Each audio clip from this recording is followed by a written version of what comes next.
Hello friends, welcome to honey GS classes. 26th May 2022 daily current affairs. First చూస్తే supreme court మరొకసారి 142 ఆర్టికల్ని వినియోగించుకొని sex work as a ప్రొఫెషన్గా తొలిసారి గుర్తించింది. సెక్స్ వర్కర్స్ యొక్క డిగ్నిటీ అండ్ రైట్స్ని 142 ఆర్టికల్ని ఉపయోగించుకొని తీర్పు చెప్పింది.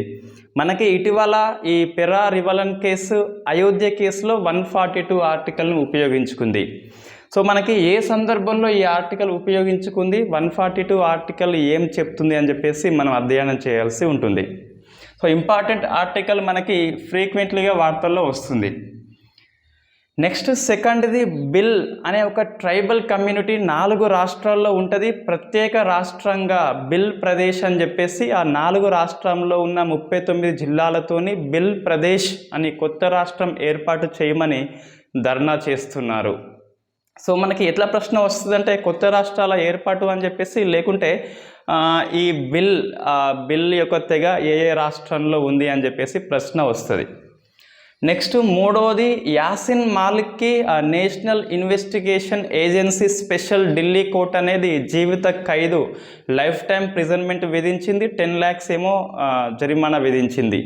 సో మనకి యాసిన్ మాలిక్ని ఏ చట్టం ఆధారంగా అరెస్ట్ చేస్తుంది, నేషనల్ ఇన్వెస్టిగేషన్ ఏజెన్సీ అనేది ఏ బాడీ అని చెప్పేసి ప్రశ్న వస్తుంది.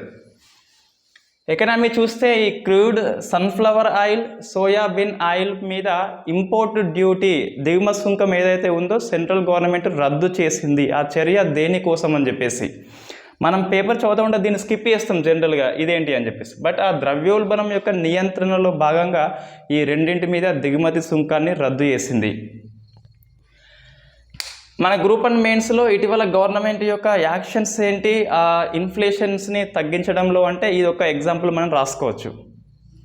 నెక్స్ట్ సమ్మిట్స్ అండి. సో వరల్డ్ హెల్త్ అసెంబ్లీ అనేది 75వ వార్షిక సమావేశము స్విట్జర్లాండ్ జెనీవాలో జరిగింది. ఇందులో డిస్కషన్స్ ఏంటి, ఆ థీమ్ ఏంటి అని చెప్పేసి ఒకటి వెరీ ఇంపార్టెంట్ బిట్ ఏంటంటే, ఈ వరల్డ్ హెల్త్ అసెంబ్లీ యొక్క కమిటీ బికి ఒక ఇండియన్ వ్యక్తి అధ్యక్షుడిగా నియామకమయ్యాడు, రాజేష్ అని చెప్పి. Right. Next national women legislature summit అంటే భారత ఈ మహిళా శాసనసభ్యుల సమావేశం అనేది కేరళలోని త్రివేంద్రంలో జరుగుతుంది ఇవాళ నుంచి. నెక్స్ట్ సైన్స్ అండ్ టెక్నాలజీ, పరం పోరుల్ అనేది ఇండియా యొక్క నూతన సూపర్ కంప్యూటర్. మనకి ప్రశ్న వస్తుంది, సూపర్ కంప్యూటర్ అనేది దాని పేరు అనేది వస్తుంది, ఇండియా యొక్క సూపర్ కంప్యూటర్ ఎవరు రూపొందించారు అని చెప్పేసి. నెక్స్ట్ బొంగో సాగర్ అంటే ఈ ఇండియా బంగ్లాదేశ్ల నెవీల మధ్య సంయుక్త నావిక విన్యాసము. మనకి కార్పాట్ అని చెప్పేసి వార్తల్లో ఉంది, అది కోఆర్డినేషన్ పెట్రోలింగ్. అది ఇదేమో ఇండియా అండ్ బంగ్లాదేశ్ నెవీ మధ్య సంయుక్త విన్యాసము బొంగో సాగర్ అని చెప్పేసి. Next reports, world economic forum అనేది టూరిజం డెవలప్మెంట్ రిపోర్ట్ ఇచ్చింది. ఇండియా ప్లేస్ దిగజారింది. ఫస్ట్ 3 ప్లేసెస్ ఏంటి, ఇండియా ప్లేసెస్ ఏంటి అని చెప్పేసి గుర్తుపెట్టుకోవాలి. నెక్స్ట్ ఒక 2 బుక్స్ మనకి వార్తల్లో ఉన్నాయి. అందులో పశ్చిమ బెంగాల్ ముఖ్యమంత్రికి ఈ బంగ్లా అకాడమీ అవార్డు వచ్చింది, మమతా బెనర్జీకి. నెక్స్ట్ పర్సన్స్ ఇన్ న్యూస్ అండి, Abhilash Barak. Very important news ఏంటి అంటే, ఇండియా యొక్క మొట్టమొదటి మహిళా వింగ్ కమాండర్, యుద్ధ పైలట్ అని చెప్పేసి పిలుస్తాం, బట్ ఈమె యొక్క హోదా ఏంటి అంటే వింగ్ కమాండర్. ఇంతకుముందు యుద్ధ పైలట్స్ ఉన్నారు, ఈమె కొంచెం ఎక్కువ హోదా. సో అభిలాష్ బారక్ మనం గుర్తుపెట్టుకోవాలి. నెక్స్ట్ మొహిందర్ మీదా లేదా మొహిందర్ మైదా అని చెప్పేసి ఈమె ఎవరు అంటే, ఈ లండన్ యొక్క మొట్టమొదటి దళిత మహిళా మేయర్, ఇండియా సంతతి కాబట్టి మనం గుర్తుపెట్టుకోవాలి. తెలంగాణకు వస్తే గిట్ట స్టాడ్లర్ అనే సంస్థ ఈ రైల్వే కోచ్ల ఫ్యాక్టరీ మన హైదరాబాద్లో స్థాపించబోతుంది, స్విట్జర్లాండ్ సంస్థ. సో మనకి ఇంతకుముందు ఈ మేధా సర్వో అనే సంస్థ ఉంది, అవి 2 లింకప్ అయిపోతున్నాయి, టైఅప్ అయిపోయి రైల్వే కోచ్ ఫ్యాక్టరీ అనేది దేశంలోనే అతిపెద్దది స్థాపించబోతున్నారు, 1000 కోట్ల పెట్టుబడి అని చెప్పేసి మనకి వార్తల్లో ఉంది. ఈ కేటీఆర్ ఈ జెనీవా యొక్క విజిట్లో భాగంగా ఈ ఒప్పందం జరిగింది, స్విట్జర్లాండ్ కంపెనీ అని చెప్పేసి. రైట్. ఫస్ట్ మనకి ఈ సెక్స్ వర్కర్స్కి రైట్స్ మీద అండ్ డిగ్నిటీ మీద, వాళ్ళ హక్కులు, వాళ్ళ యొక్క పరువు మీద, మర్యాద మీద సుప్రీంకోర్టు తీర్పు చెప్పింది. కేసు పేరు ఏంటి అంటే బుద్ధాదేవ్ వర్సెస్ వెస్ట్ బెంగాల్. ఆల్రెడీ ఈ కేసు మనం చెప్పినాం. అప్పుడేమో ఆధార్ కార్డు ఇవ్వాలని చెప్పేసి అదే కేసుని నిన్న విచారించి 142 ఆర్టికల్ ఉపయోగించుకున్నది. సో 142 ఆర్టికల్ మనకి వార్తల్లో ఉంది. సుప్రీంకోర్టు యొక్క అన్లిమిటెడ్ పవర్స్ ఇది. ఏదైనా ఒక కేసు విషయంలో చట్టానికి అతీతంగా సంపూర్ణ న్యాయం చేయాల్సి వచ్చినప్పుడు ఆ సందర్భంలో సుప్రీంకోర్టు యొక్క ప్రత్యేక అధికారాలు, స్పెషల్ రైట్స్ ఇవి అన్లిమిటెడ్. సో 142 ఆర్టికల్ అనేది ఉపయోగించుకుంది. సో ఈ సందర్భం ఎందుకు వచ్చిందంటే ఫస్ట్ మనం ఒకసారి బ్యాక్గ్రౌండ్కి వెళ్తే 2011 అండి. సో 2011లో సుప్రీంకోర్టు అనేది ఒక ప్యానెల్ని నియమించింది. ఇది కేసు 2011 నుంచి వస్తుంది. మళ్ళీ జూలై 27న కూడా మళ్ళీ ఒకసారి హియరింగ్ అయితే ఉన్నది. గవర్నమెంట్ యొక్క రెస్పాన్స్ కోరింది దాని మీద. సో ఈ బుద్ధాదేవ్ వర్సెస్ వెస్ట్ బెంగాల్ కేసులో సుప్రీంకోర్టు అనేది ఒక ప్యానెల్ నియమించింది. సో ప్యానెల్ యొక్క చైర్మన్ ఎవరు అంటే ప్రదీప్ ఘోష్. ఈయన ఒక జడ్జి. సో ఈ ప్రదీప్ ఘోష్ ప్యానెల్ 2016లో రిపోర్ట్ ఇస్తుంది. ఆ రిపోర్ట్లో ఏముంటుందంటే సెక్స్ వర్కర్స్ గిట్ట ఇష్టపూర్వకంగా లైంగిక వృత్తి చేపడితే దాన్ని నేరంగా చేయొద్దని చెప్పేసి కొన్ని సిఫార్సులు చెప్తుంది. ఆ సిఫార్సుల పట్ల సుప్రీంకోర్టు అనేది గవర్నమెంట్ యొక్క రెస్పాన్స్ కోరితే గవర్నమెంట్ స్పందించలేదు. అంటే ఏంటిది ఇక్కడ? సో పార్లమెంటు స్పందించలేదు ఫస్ట్. అయితే ఈ కమిటీ యొక్క ప్రదీప్ ఘోష్ యొక్క సిఫార్సుల పట్ల సుప్రీంకోర్టుకి రిపోర్ట్ ఇచ్చినప్పుడు సుప్రీంకోర్టు అనేది స్పందన కోరితే పార్లమెంటు ఫస్ట్ స్పందించలేదు. సో పార్లమెంట్ నుంచి నో యాక్షన్. ఎగ్జిక్యూటివ్ బాడీ ఇదేంటిది? లెజిస్లేచర్ ఇది. సో ఇది లెజిస్లేచరు, ఇదేమో ఎగ్జిక్యూటివ్ బాడీ. సో ఇది స్పందించలేదు. కాబట్టి రెండు స్పందించినప్పుడు ప్రత్యేక న్యాయం అవసరం కాబట్టి వాళ్ళకి సుప్రీంకోర్టు అనేది జ్యుడిషియరీ 142 ఆర్టికల్ను ఉపయోగించుకుంటుంది. దీన్ని మనం ఇండైరెక్ట్గా ఏమని చెప్పొచ్చు అంటే జ్యుడిషియల్ యాక్టివిజం అంటాం దీన్ని. సో యాక్టివిజం అంటే న్యాయ క్రియాశీలత. సో మనకి ప్రశ్న వస్తుంది స్టేట్మెంట్ రూపంలో, న్యాయ క్రియాశీలత అనేది ఏ ఆర్టికల్ బేస్లో అంటే 142 ఆర్టికల్తో పాటు మనకి ఈ ఆర్టికల్ 13 కూడా ఉంటుంది, జ్యుడిషియల్ రివ్యూ అని చెప్పేసి. ఒక అంశాన్ని న్యాయ సమీక్ష చేసే టైంలో కొన్నిసార్లు క్రియాశీలకంగా వ్యవహారం చేయాల్సి ఉంటుంది న్యాయం కోసము. అటువంటి టైంలో ఈ లెజిస్లేచర్, ఎగ్జిక్యూటివ్ చేయాల్సిన పని చేయనప్పుడు జ్యుడిషియల్ సిస్టమ్ అనేది పని చేయాల్సి ఉంటుంది. దీన్ని మనకి రాజ్యాంగ పరిభాషలో జ్యుడిషియల్ లెజిస్లేచర్ అని చెప్పేసి పిలుస్తాం. ఇదంతా నోట్స్లో లేదు, నేను పీడిఎఫ్ ఇస్తున్నా, బట్ పీడిఎఫ్లో ఇదంతా ఉండదు. రెగ్యులర్ క్లాసులో అయితే పాలిటీలో ఇదంతా వస్తుంది. దీన్ని ఏమంటామంటే ఒక న్యాయస్థానమే చట్టము చేయాల్సి వచ్చినప్పుడు దాన్ని జ్యుడిషియల్ లెజిస్లేచర్ అని పిలుస్తాం. ఈ చట్టం ఎంతవరకు అమల్లో ఉంటుందంటే ఈ పార్లమెంట్ కానీ ఎగ్జిక్యూటివ్ కానీ కొత్త చట్టం చేసేంత వరకు ఇదే అమల్లో ఉంటుంది. సో మనకి ఈ 142 ఉపయోగించుకొని కొన్ని స్టేట్మెంట్స్ చెప్పింది ఈ సెక్స్ వర్కర్స్ విషయంలో. పోలీస్ వాళ్ళకు కొన్ని చెప్పింది, నెక్స్ట్ మీడియా వాళ్ళకు కొన్ని చెప్పింది. ఫస్ట్ పోలీస్ వాళ్ళు ఏంటంటే ఒక వ్యభిచార గృహాన్ని పట్టుబడ్డప్పుడు ఆ వ్యభిచార గృహాన్ని రద్దు చేయవచ్చు ఫస్ట్. ఇప్పుడు కూడా వ్యభిచార గృహము అనేది రద్దు చేయవచ్చు. కండక్ట్ చేసే వాళ్ళని అరెస్ట్ చేయవచ్చు. బట్ ఆ సెక్స్లో పాల్గొన్న సెక్స్ వర్కర్స్ ఎవరైతే ఉన్నారో వాళ్ళకి ఇష్టపూర్వకంగా మేము పాల్గొన్నామని చెప్తే గిట్ట సో అది ఇష్టపూర్వక లైంగిక చర్య అనేది చట్టబద్ధమే అన్నది. సో చట్టబద్ధమే అంటే సెక్స్ వర్కర్స్ని పోలీసు వాళ్ళు అబ్యూస్ చేయొద్దు, తిట్టద్దు, కొట్టద్దు అని చెప్పేసి. వాళ్ళకి ఇష్టం ఉన్నంత వరకు వాళ్ళు ఆ వృత్తిలో ఉండవచ్చు. బట్ ఆ వ్యభిచార గృహం ఏదైతే ఉందో ఆ నిర్వాహకులను అరెస్ట్ చేయవచ్చు. మనకి ఇది వాస్తవంగా ఇమ్మోరల్ ఒక చట్టం ఉంటుందండి. సో ఇమ్మోరల్ ట్రాఫికింగ్ అంటాం, ప్రివెన్షన్ యాక్ట్ 1956. ఇది నోట్స్లో లేదు, మనకి ఇండియన్ పాలిటీలో వస్తుంది. ఆర్టికల్ 23 దగ్గర వస్తుంది, మానవ అక్రమ రవాణా అని చెప్పేసి. ఇమ్మోరల్ ట్రాఫికింగ్ ప్రివెంట్ 1956 ప్రకారం ఏంటిదంటే అనైతికంగా అక్రమ రవాణా చేయొద్దు. సో దీని ప్రకారము ఈ వ్యభిచార గృహం కండక్ట్ చేసే వాళ్ళని అరెస్ట్ చేస్తాము. బట్ ఇష్టపూర్వకంగా ఆ సెక్స్లో పాల్గొన్న, లైంగిక చర్యలో పాల్గొన్న సెక్స్ వర్కర్స్ ఎవరైతే ఉన్నారో వాళ్ళకి అరెస్ట్ చేయొద్దని చెప్పేసి సెక్స్ వర్క్ యాజ్ ఏ ప్రొఫెషన్గా గుర్తించింది ఈ బుద్ధాదేవ్ సంపర్కర్ కేసు. ఇది సంపర్కర్ వర్సెస్ వెస్ట్ బెంగాల్ కేసులో ఏమన్నది, sex work as a profession అన్నది, as a profession. Very first time కాబట్టి ఆ కేసు పేరు మనం గుర్తుపెట్టుకోవాలి. 142 ఆర్టికల్ ఉపయోగించుకున్నది. రైట్, ఇది పోలీస్ వాళ్ళకండి. నోట్స్లో ఇట్లా డివైడ్ చేసి లేదు, నేను కలిపి రాసేసిన. సో మీరు మళ్ళీ నోట్స్ రాసుకోవాల్సి ఉంటుంది. ఈ మీడియా ఏమన్నదంటే మనకి ఈ ఎన్టీవీ కానీ TV9 కానీ వాళ్ళు ఇంకెవరన్నా మీడియా వాళ్ళు ఏం చేస్తారంటే ఇలా సెక్స్ వర్కర్స్ పట్టుబడ్డప్పుడు వాళ్ళ ఫోటోలు ఇస్తారు. ఆ డే మొత్తం వాళ్ళ ఫోటోలు ఇస్తారు. అయితే మీడియా వాళ్ళు వీళ్ళ యొక్క ఫొటోస్ అనేది బయట మీడియా పరంగా ప్రింట్ చేయవద్దు. న్యూస్ మీడియా కావచ్చు లేదా ప్రింట్ మీడియా కావచ్చు. సో మీడియాకు సెక్షన్ 354(c)ని అప్లై చేస్తామనేసి కొత్త సెక్షన్ తీసుకొచ్చింది 142 ఆర్టికల్ ఉపయోగించి. ఇక మీదట ఈ సెక్స్ వర్కర్స్ యొక్క ముఖ చిత్రం ఏదైతే ఉందో అది కనిపించేలా చేస్తే గిట్ట మీరు న్యూస్లో కనిపించారని చెప్పేసి 354(c) సెక్షన్ని అప్లై చేస్తామని చెప్పేసి గట్టిగా వార్నింగ్ ఇచ్చింది. సో మరి పీపుల్, పోలీస్ అయిపోయింది, మీడియా అయిపోయింది, పీపుల్ అంటే సామాన్య ప్రజలు, మనకు స్టిగ్మా ఎఫెక్ట్ అనేది ఉంది. స్టిగ్మా అంటే సో చూడంగానే కొంతమందికి పట్ల మనం ఒక రకమైన ఇది ఫీలింగ్ వస్తుంది. ఫీలింగ్ అంటే ఇది అసహ్యకరమైన ఫీలింగ్ వస్తుంది, అరే ఆమె సెక్స్ వర్కర్ అని చెప్పేసి. అటువంటి స్టిగ్మా అనేది మెయింటైన్ చేస్తే సో వీళ్ళని కూడా లోపల పడాలని చెప్పేసి ఆ సుప్రీంకోర్టు 142 ఆర్టికల్ని అయితే ఉపయోగించుకున్నది. రైట్, ఇది మరి పోలీస్ వాళ్ళకి చెప్పింది, మీడియా వాళ్ళకి చెప్పింది, మనకి చెప్పింది.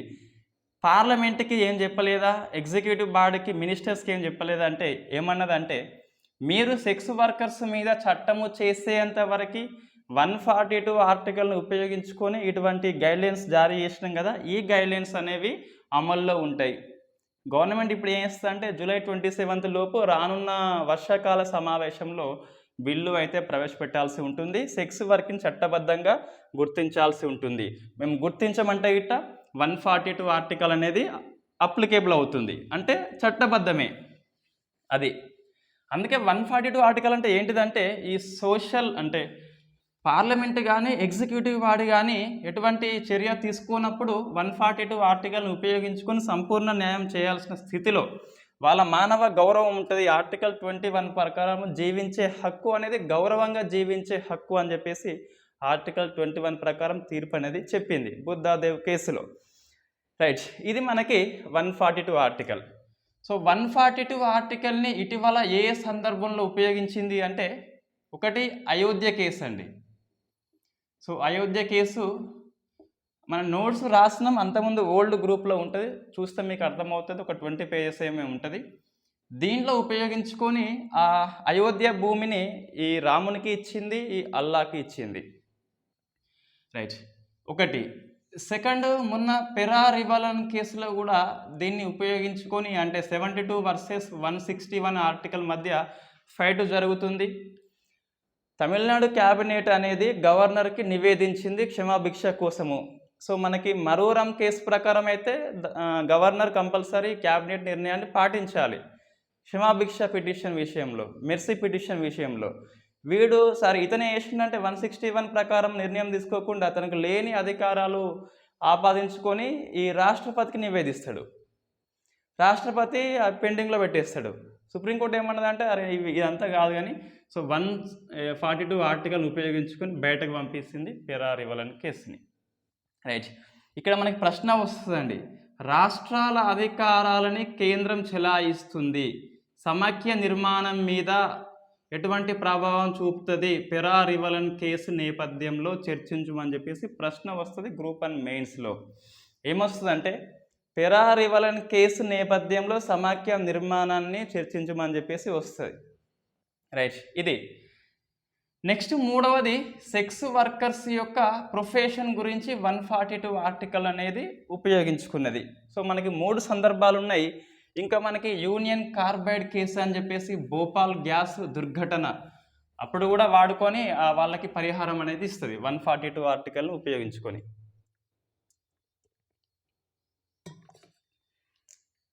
సో నెక్స్ట్ బిల్ అనే ఒక ట్రైబల్ కమ్యూనిటీ గిరిజన తెగ ఇది బిల్ ప్రదేశ్ అని చెప్పేసి కొత్త రాష్ట్రాన్ని కోరుతుంది.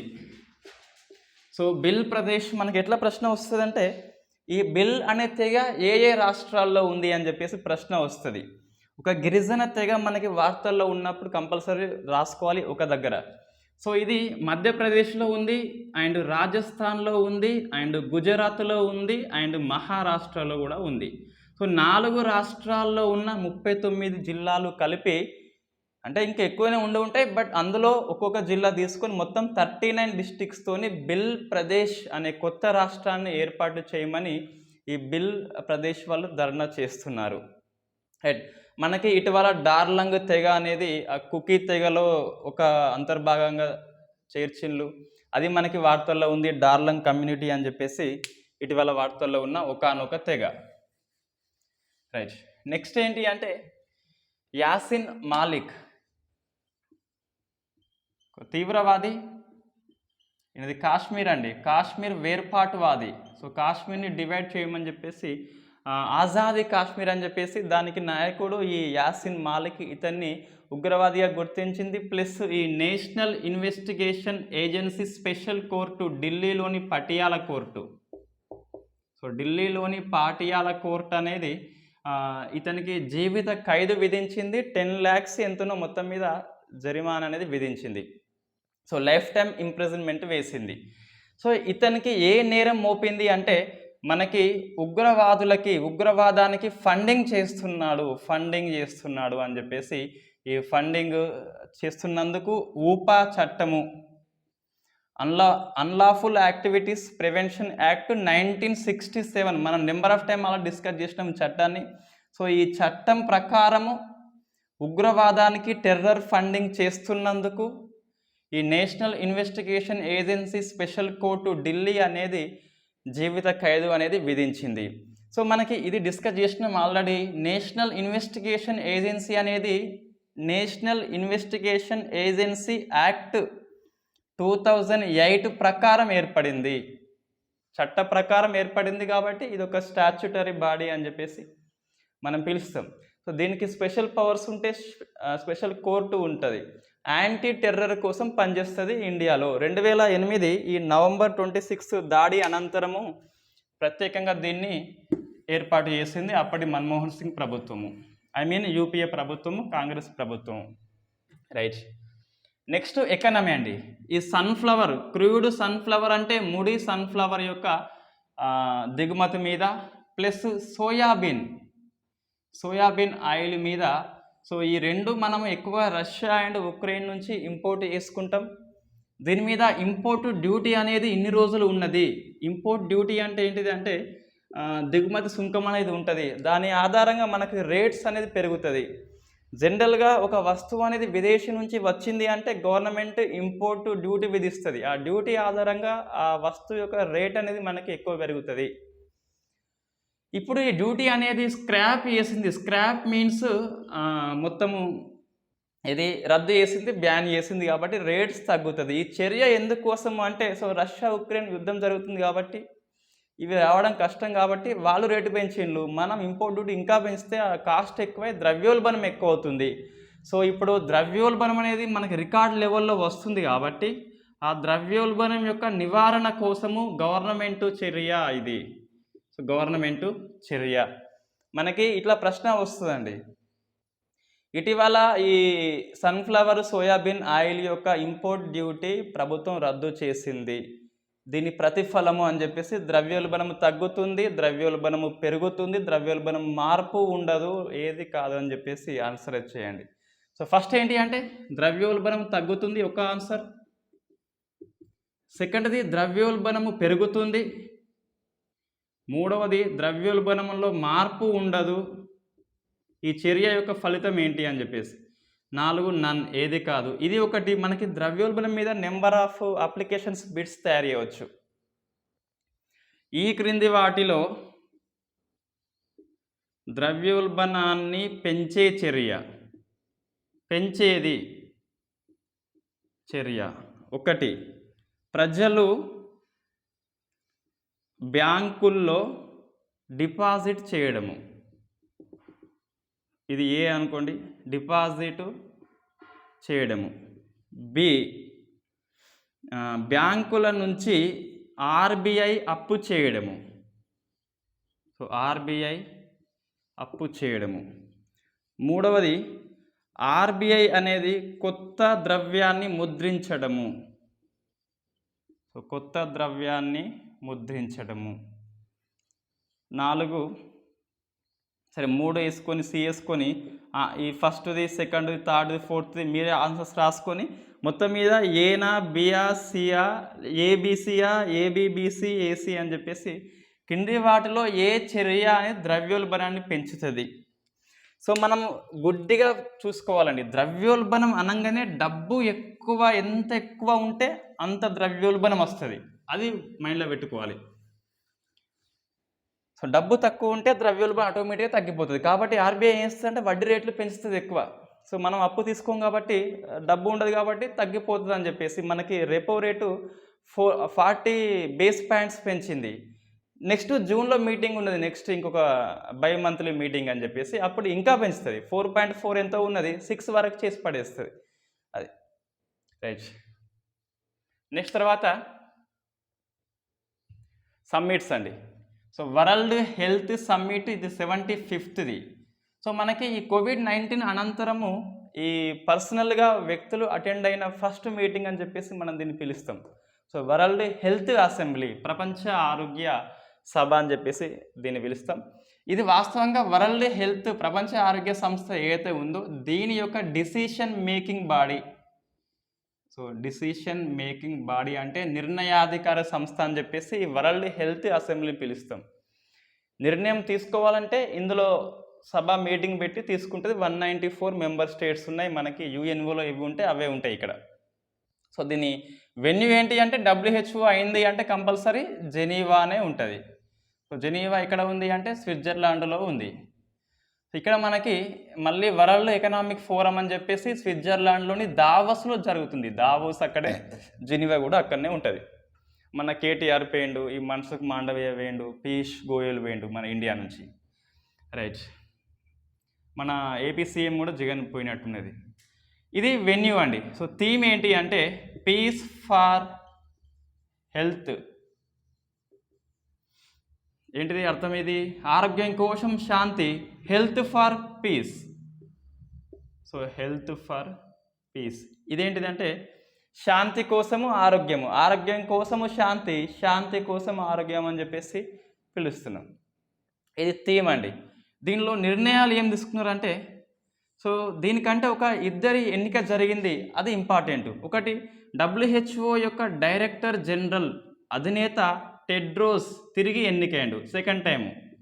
ఇతనిది ఆఫ్రికా, ఇన్ఫ్యాక్ట్ ఇథియోపియా. చూస్తేనే తెలుస్తుంది మనిషి ఆఫ్రికా అని చెప్పేసి. Tedros Ethiopia. ఇటీవల ఈ WHO డైరెక్టర్ జనరల్ ఇండియాకి వచ్చిండు. మన మోడీ పేరు మార్చిండు, తులసిరామ్ అని చెప్పేసి పేరు పెట్టిండు.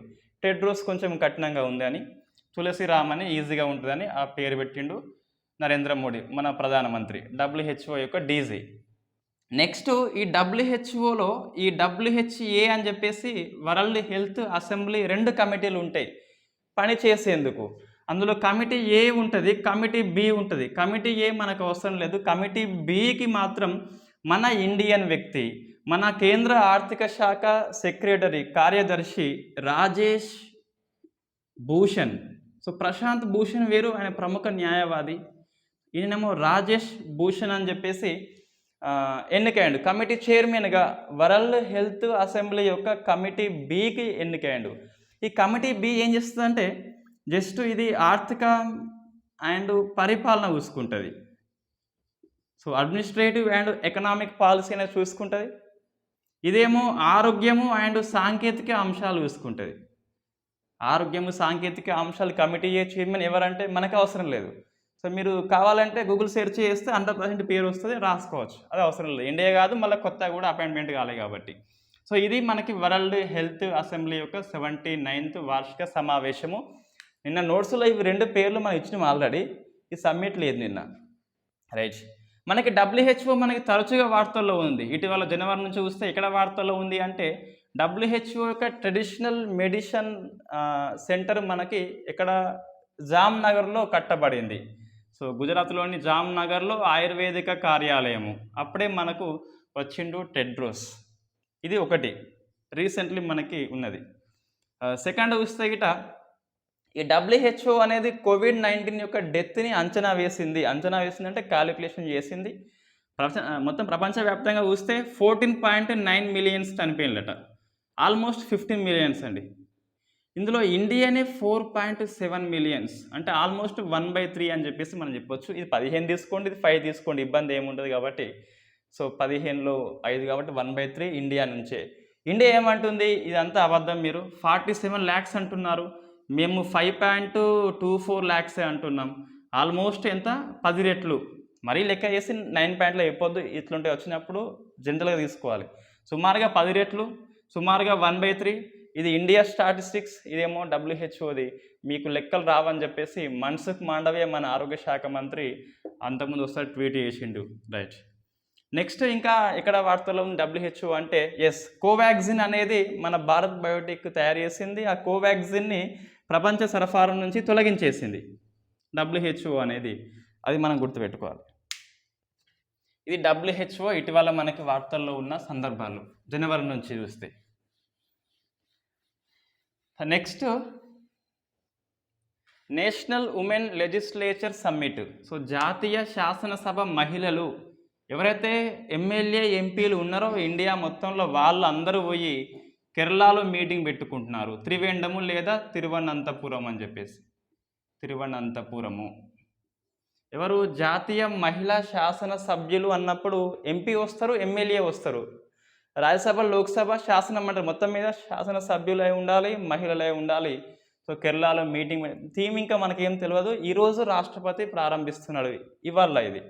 సో రాష్ట్రపతి ప్రారంభిస్తున్నాడు ఈరోజు అని చెప్పేసి. సో మీరు ఒకటి కామెంట్ చేయండి, ఆన్సర్ ఏంటి అంటే, ప్రశ్న ఏంటి అంటే, ఈ 17th లోక్సభలో భారతీయ మహిళా ఎంపీల సంఖ్య ఎంత? ఇటువంటి మన ప్రశ్న వస్తుందండి కంపల్సరీ. 17th లోక్సభలో భారతీయ మహిళల ఎంపీ సంఖ్య ఎంత అని చెప్పేసి ఆన్సర్ తెలుసుకునే ప్రయత్నం చేయండి. సో నెక్స్ట్ ఏంటి, సైన్స్ అండ్ టెక్నాలజీలో పరం పోరుల్. ఈ పరం పోరుల్ అంటే ఇండియా యొక్క నూతన సూపర్ కంప్యూటర్. ఇది మనం గుర్తుపెట్టుకోవాలి. సో సూపర్ కంప్యూటర్ ప్రపంచంలో ఏంటిదంటే చైనాది, మొత్తం మీద పేరు మనం ఈజీగా గుర్తుపెట్టవచ్చు. రైట్. ఇది పరం పోరుల్ సూపర్ కంప్యూటర్ ఇండియా. దీన్ని ఎవరు రూపొందించిందంటే, సో నిట్ తిరుచునాపల్లి. మన సంస్థ పేరు కంపల్సరీ గుర్తుపెట్టుకోవాలి. సూపర్ కంప్యూటర్ అంటే అత్యంత వేగంగా స్పీడ్ కలిగిన ఇండియన్ కంప్యూటర్. ప్రపంచంలో కాదు, ఇండియాలో ఇదే వేగంగా. ఎంతో MBPS మొత్తం మీద GBPS ఎంత ఉంటుంది. Right. Next Bongo Sagar. So Bongo Sagar అంటే ఏంటిది అంటే, ఇది ఇండియా ఉన్ను బంగ్లాదేశ్ యొక్క నెవీ సంయుక్త విన్యాసము. So bilateral exercise between Indian and Bangladesh navy అని చెప్పేసి మనకి port Mandla. So port Mandla అంటే ఇది గుజరాత్లో లేదు, కాండ్లా అని చెప్పేసి పిలుస్తాం. అక్కడనేమో మాండ్లా అంటే బంగ్లాదేశ్లో ఉంది. సో బంగ్లాదేశ్లో Indian navy and Bangladesh navy కూడా సంయుక్త విన్యాసం చేస్తున్నాయి. మనకి ఇటీవల కార్పట్ అని చెప్పేసి వార్తల్లో ఉంది. Coordination patrolling. ఇది పెట్రోలింగ్, ఇండియా బంగ్లాదేశ్ మధ్య నేవీ మధ్య పెట్రోలింగ్. ఇదేమో ఎక్సర్సైజ్, రెండు డిఫరెంట్ అండి. ఇది మనకు 1 or 2 days back current affairs. అది కార్పాట్, ఇదేమో బొంగో సాగర్. ఈ సంయుక్త విన్యాసాలు మనకి పేపర్లలో రావండి ఎక్కువ. PIB సైడ్ చూస్తే తెలుస్తుంది మనకి.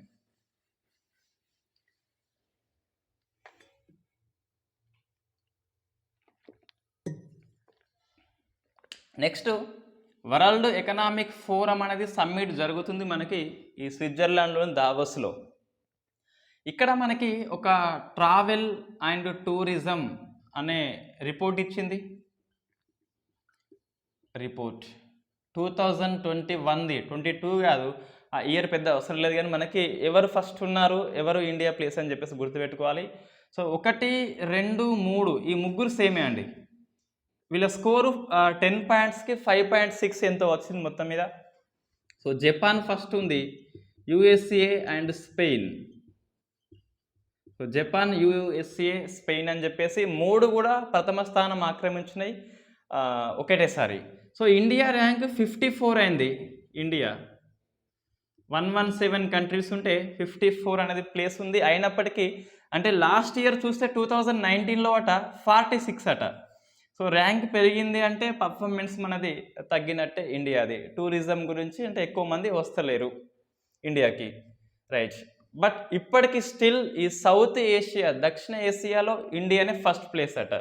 మనకి ఇటువంటి ఎట్లా వస్తాయంటే స్టేట్మెంట్ రూపంలో వస్తాయి. ఇటీవల ట్రావెల్ టూరిజం రిపోర్ట్ 2021లో ఇండియా యొక్క పర్ఫార్మెన్స్ అనేది తగ్గింది ఒకటి, గత రిపోర్ట్తో పోలిస్తే. సెకండ్ది 2021 కొత్త రిపోర్ట్ ప్రకారం దక్షిణాసియాలో ఇండియా ప్రథమ స్థానము. సో ఆన్సర్ 1, 2 కరెక్టే. మనకు ఎట్లా ఉంటుంది అంటే స్టిగ్మా అనేది జనరల్గా నాతో సహా అందరికీ ఈ వార్త ఎప్పుడు చూడకుంటే చూసినా గట్టిగా చదవకుంటే ఏమవుతుందంటే సో తగ్గింది కాబట్టి ఇంకా ఇది ప్రథమ స్థానం ఎందుకు ఉంటుంది అని చెప్పేసి ఆ concept. But India still first in south Asia. మనకంటే అధ్వానంగా ఉన్నాయి మన Pakistan best friend and China ఇంకా బెస్ట్ ఫ్రెండ్ ఇప్పుడు ప్రజెంట్ టైంలో. నెక్స్ట్ బుక్స్ అండి. సో కవిత, బితాన్, రైట్, అది బిదాన్ లేదా బితాన్ అని చెప్పేసి పిలుస్తాం. ఇది మన పశ్చిమ బెంగాల్ ముఖ్యమంత్రి, చీఫ్ మినిస్టర్ అంత బిజీలో కూడా ఈ బుక్స్ అనేది రాసింది మమతా బెనర్జీ. సో మమతా బెనర్జీ ఈమెకి బంగ్లాదేశ్ బంగ్లా అకాడమీ అవార్డు ఇచ్చింది. సో బంగ్లా అకాడమీ అవార్డు అనేది ఇచ్చింది. సో మనకి బుక్ అవసరమే, ఆ అవార్డు పేరు అంత అవసరం లేదు. కానీ ఈ మమతా బెనర్జీ అనేది మనకి ఇంపార్టెంట్. ముఖ్యమంత్రి అయింది, ఒక అవార్డు వచ్చిందంటే కంపల్సరీ అవసరం. ఈ ఆశా భోస్లే అవార్డు అనేది మన మోడీకి వచ్చింది ఇటీవల. సో ఎవరైనా చీఫ్ మినిస్టర్స్ కానీ గవర్నర్స్ కానీ హై హోదాలో ఉన్నప్పుడు అవార్డు వస్తే మనం గుర్తుపెట్టుకోవాలి కంపల్సరీ. సో కవిత బితాన్ అనేది ఈమె యొక్క సొందడాలంటే ఏం కాదు, కానీ 900 మంది పశ్చిమ బెంగాల్లో ఉన్న కవుల యొక్క కవితా సంకలనం అది. సో ఇది ఏంటిదంటే ఒకటి కవితా సంకలనము, అన్నిటినీ ఒక బుక్ చేసింది, ప్రింట్ చేసింది, కథం అయిపోయింది, అవార్డు అయితే తీసుకుంది మొత్తం మీద. సో కవిత కాబట్టి కవితా సంకలనము. Next listen to your hearts అట. Listen to your hearts. So ఇది రస్కిన్ బాండ్ రాసిండండి, మన ఇండియన్ వ్యక్తి కాబట్టి గుర్తుపెట్టుకోవాలి, ఫేమస్ రైటర్ కాబట్టి. సో రస్కిన్ బాండ్ రాసిన book listen to your heart అని చెప్పేసి అది రాయడం జరిగింది. సో నెక్స్ట్ మనకి ఫేమస్ పర్సన్స్ ఇన్ న్యూస్ ఇద్దరు ఉన్నారు. ఇద్దరు మనకి తమ రంగంలో ప్రథమ స్థానం ఆక్రమించారు కాబట్టి ఫస్ట్ అయితే అభిలాష్ బరాక్, రైట్. ఈ అభిలాష్ బరాక్ అంటే ఈమె కొంచెం మనకి బిట్ అనేది కాంట్రవర్సీ అండి. మనకు తెలుగు పేపరు హిందూ పేపర్లో కూడా ఏమి ఇచ్చిందంటే మొట్టమొదటి ఇండియాలో మహిళా యుద్ధ పైలట్ అట. సో మహిళా యుద్ధ పైలట్ మన ఆల్రెడీ ఉన్నారు, మన ఇండియాలో 3 ఉన్నారు, ఒకేసారి 3 వస్తుంది వాస్తవంగా. అవని చతుర్వేది అని చెప్పేసి. సో అవని చతుర్వేది, భావన కాంత్ అండ్ మోహన సింగ్ అని చెప్పేసి ఈ నోట్స్లో వీళ్ళ పేర్లు లేనట్టున్నాయి. బట్ ఈ అవని చతుర్వేది పేరు అయితే ఉంటుంది.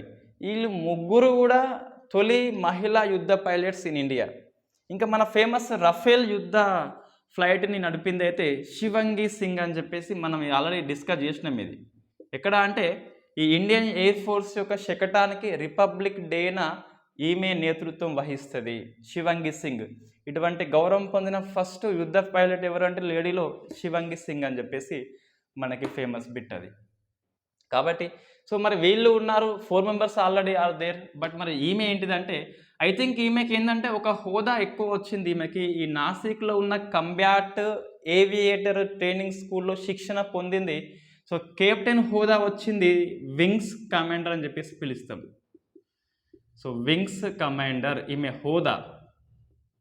సో ఐ థింక్ ఈమె ఎవరు అంటే ఇండియాలో తొలి కెప్టెన్ హోదా, వింగ్స్ కమాండర్ హోదా పొందిన తొలి మహిళా యుద్ధ పైలట్ ఎవరు అంటే అభిలాష్ బరాక్ అని చెప్పేసి.